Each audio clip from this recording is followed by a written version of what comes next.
Assalaamu alaikum kabajamtoota fi jaalatamtoota ummata musliimaa baga 1446ffaa Eidal Adahaa Eediif baga geessan baga geenya isiniin jechuun barbaada. Ijaarsi manaa fi hojii jibsanii Abdussamad egaa wantoota akkanatti babbareedu kana egaa magaalaa Sameen Shawaa Darraa Adaree keessatti dalagaa jira. Hojiiwwan akkanatti babbareedu kana uhaalekkiidha qabee amma hojii finishingii amma xumuraatti masarata qabee hojii akkanatti qulqulluu kana ijumaan ilaaltanillee wanta nama gammachiisu tokko jechuudha. Hojii inteeyyin hojjennu hojii bareeda qofaadha kan hojjennu jechuudha. Hojiiwwan akkanatti babbareedu kana magaalaa Sameen Shawaa Darraa Adaree keessatti dalagaa hojjechaa jira jechuudha. Inshaallah isinis immoo hojii yoo qabaattan hojii nurraan hojjechiisuu ni dandeessanii. Egaa layyatti wanta nu godhu tokko yoo jiraate hojiiwwan keenya hojii qulqulluudhaaf hojii bareedu qofaa hojiiwwan jajjaboo qofa jechuudha kan hojjennu.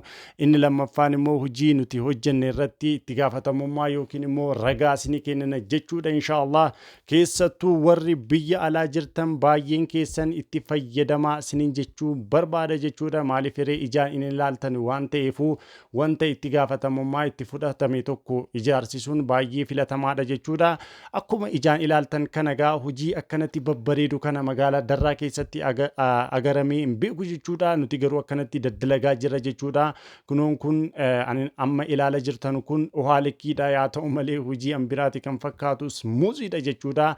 Akkanatti xarziin bahee fi diizaayiniin kennamee fi akkanatti hojjetama jechuudha. Maashaallah abboleessi keenya biyya Arabaa ta'ee nuuf ajajee nutis akka keenya goonee akkanatti egaa iidiidhaaf hin qutquxxi goonee as rakkabneerra jechuudha.